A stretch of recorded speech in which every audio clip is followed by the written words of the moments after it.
Hi guys, ഏവർക്കും മിഠായിക്കാൻ്റെ YouTube ചാനലിലേക്ക് സ്വാഗതം. ഞാനിപ്പോൾ ഉള്ളത് ഇരിങ്ങാലക്കുട കേട്ടോ. ഇവിടെ സെൻറ്റ് തോമസ് കത്തീഡ്രൽ ധനഹ തിരുനാളാണ് 2025 ജനുവരി 11, 12, 13 ശനി ഞായർ തിങ്കൾ ദിവസങ്ങളിലാണ് കേട്ടോ. ഇപ്പോൾ രാവിലെ ഞാൻ ഇവിടെ എത്തിയപ്പോൾ ഒരു 9:30 മണി സമയമാണ്. ഈ കാണുന്നതാണ് പള്ളി. ഇത് ഒരുപാട് പഴക്കമുള്ളൊരു പള്ളിയാണ് കേട്ടോ. ഒരുപാട് സവിശേഷതകളും പ്രാധാന്യവും അടങ്ങിയൊരു പള്ളിയും കൂടിയാണിത്. ഇത് ഇരിങ്ങാലക്കുടത്തെ ഏറ്റവും വലിയ പള്ളിയാണ്. പിന്നെ ഇരിങ്ങാലക്കുടയ്ക്ക് ഒരു പ്രത്യേകത കൂടിയുണ്ട്. നമ്മളെ പ്രശസ്ത സിനിമാ താരം ഇന്നസെൻ്റ് ചേട്ടൻ്റെ നാടും കൂടിയാണ്. ടൊവിനോ ഇവരൊക്കെ നാടാണ് കേട്ടോ ഈ ഇരിങ്ങാലക്കുട. ഇപ്പോൾ മുപ്പര ഇടവകയാണ് ഈ പള്ളി. ഇന്നസെൻ്റ് ചേട്ടൻ്റെ ഇടവകയിൽപ്പെട്ടതാണ് ഈ പള്ളി. ഇതിൻ്റെ അടുത്തൊക്കെ ആയിട്ട് വരും, മാർക്കറ്റിൻ്റെ സൈഡിനായിട്ട് വരും ഇന്നസെൻ്റ് ചേട്ടൻ്റെ വീട്. ഇപ്പോൾ രാവിലെ ഇവിടെ വന്നപ്പോൾ കുർബാനയുടെ ടൈമാണ് കേട്ടോ. അതാണ് ആരും പുറത്ത് കാണാത്തത്. പള്ളി ഒരുപാട് സ്ഥലത്ത് ഇങ്ങനെ 2-3 കെട്ടുകളായി നിൽക്കുകയാണ് കേട്ടോ. ഒരുപാട് സ്ഥലങ്ങളുണ്ട്. ഇതൊക്കെ പള്ളിയുടെ ചുറ്റുപുറം പറഞ്ഞാൽ ഏക്കർ കണക്ക് സ്ഥലമാണ്.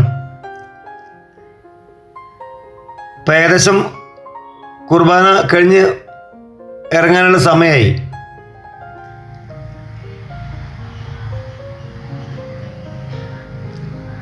അപ്പോൾ അവിടെയൊക്കെ ഒന്ന് ചുറ്റിക്കണ്ടു, ഒന്ന് പ്രാർത്ഥിച്ചു. അങ്ങനെ കുർബാന കഴിഞ്ഞിട്ട് ആളുകൾ പുറത്തിറങ്ങുന്നുണ്ട് കേട്ടോ. കുർബാന കഴിഞ്ഞിട്ട് അവിടെ വേറെന്തോ ചടങ്ങുണ്ട്, അങ്ങോട്ടേക്ക് പോവുകയാണ്. നോക്കാം.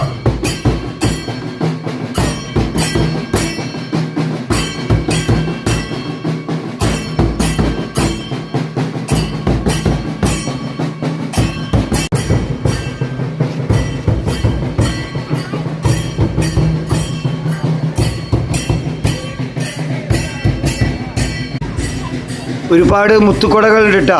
ഇതൊക്കെ ഉച്ചയ്ക്ക് ശേഷമാണ് പരിപാടി. അപ്പം അന്ന് പുറത്തേക്ക് ഇറങ്ങി റോഡ് വീതിയിലൊക്കെ ഇതിനെ പിണ്ടിപ്പെരുന്നാളെന്നും പറയും കേട്ടോ. ഇതൊക്കെ ഓരോ അമ്പ് പെരുന്നാളാണ്. വലിയങ്ങാടി അമ്പ് പെരുന്നാൾ ഫസ്റ്റത്തെ കുരിശ്, പൊന്നുംകുരിശിൻ്റെ പരിപാടി നിന്നാണ് സ്റ്റാർട്ട് ചെയ്യണത് വൈകിട്ട് 6 മണിക്ക്. അപ്പോൾ അതിനെക്കുറിച്ചിട്ട് നമുക്കിവിടെ കുറച്ച് കാര്യങ്ങളൊക്കെ, ഈ ചേട്ടായിയാണ് ഇതിൻ്റെ ഉടമസ്ഥൻ. ഈ കുരിശ് സപ്ലൈ ചെയ്യുന്ന ആൾ, പൊന്നുംകുരിശ് സപ്ലൈ ചെയ്യുന്ന ആൾ. പള്ളിയിലെ കാര്യങ്ങൾക്കും എല്ലാ കാര്യങ്ങൾക്കും ഇപ്പം മൂപ്പരോട് നമുക്ക് കാര്യങ്ങളെക്കുറിച്ച് ചോദിച്ചറിയാം. എന്തായാലും എത്ര മണിക്ക് ഇത് പരിപാടി തുടങ്ങുകയെന്നറിയില്ല. ഇപ്പോൾ ആദ്യത്തെ കുർബാന കഴിഞ്ഞു, വൈകിട്ട് 5 മണിക്കാണ് കുർബാന. ചോദിച്ചറിയാം. ആരെ പ്രതിഷ്ഠയാണ് പരിപാടി? ഇത് ആരാണ്? ഇത് വലിയങ്ങാടിക്കാരുടെ ഫെസ്റ്റിവൽ, വലിയങ്ങാടി അമ്പ് ഫെസ്റ്റിവൽ അല്ലേ? ഇന്ന് 6 മണിക്ക് തുടങ്ങി വെളുപ്പിന് 3 മണി വരെയാണ് പരിപാടി. അല്ല, ഇത് മൊത്തം എത്ര? ഇതിൽ 100-ൽ പരം കുരിശുകളും വാദ്യമേളങ്ങള് എല്ലാം കൂടിയുണ്ട് അല്ലേ? ഏട്ടൻ്റെ പേരെന്താണ്? എന്റെ ഫ്രാൻസിസ് കളപ്പുറമ്പത്ത്. നിങ്ങളിതിന്റെ പരിപാടി നിങ്ങൾ തന്നെയാണ്? സപ്ലൈ ചെയ്ത് പിടിച്ചു വെക്കാൻ നമ്മൾ തന്നെ സപ്ലൈ ചെയ്യുന്നതല്ലേ? ആവശ്യമുള്ള നിങ്ങളെ നമ്പറിൽ കോൺടാക്ട് ചെയ്ത് 500 തൊട്ട് ഒരുപാട് പള്ളിക്കൂടെ കൊടുക്കുന്നതല്ലേ? കൊടുക്കുന്ന ആളാ അല്ലേ? സിനിമ ശരി, ഫിലിം ഒരുപാട് സിനിമയിൽ വർക്ക് ചെയ്തിട്ടുള്ള വർക്കുന്നുണ്ടല്ലേ? മാർക്കോ അതല്ലേ? രേഖാചിത്രം അല്ലേ? ഒക്കെ നമ്മൾ കൊടുത്തിട്ടുള്ള ആള്. നമ്മള് ചാനലിൽ നിങ്ങൾ ഇടുന്നുണ്ട് കേട്ടോ. 35 വർഷം പഴക്കമുള്ള കടയിൽ കളപ്പുറമ്പത്ത് പട്ടുകൂട. ഇവിടെ തന്നെ വീട് ഇരിങ്ങാലക്കുട വീട്, മാളയിലെ വീട് അല്ലേ? ഒരാഴ്ച ഒരു 15ഓളം പള്ളികൾ കുറയുന്ന പരിപാടി ഉണ്ടല്ലേ? ശരി, നന്ദി കേട്ടോ. Okay, thank you.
സമർപ്പിക്കുന്നു.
പിന്നെ ഇരിങ്ങാലക്കുട പള്ളിപ്പെരുന്നാളിന് ഒരു പ്രത്യേകത കൂടിയുണ്ട്. ഇവിടുത്തെ വർഷങ്ങളോളം പഴക്കമുള്ള തലമുറകൾ കാരണന്മാർ കൈമാറി വന്ന വിളക്കാണിത് കേട്ടോ, മണ്ണെണ്ണ വിളക്ക്. ഇങ്ങനത്തെ വിളക്കുള്ള പെരുന്നാൾ കേരളത്തിൽ ഇരിങ്ങാലക്കുടയിൽ മാത്രമേ ഉള്ളൂ. അത് ഇവിടുത്തെ ഒരു പ്രത്യേകതയാണ്.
ഗൈസ് വീഡിയോ ഇഷ്ടമായി എന്ന് കരുതുന്നു. നല്ലൊരു വീഡിയോയുമായി നമുക്ക്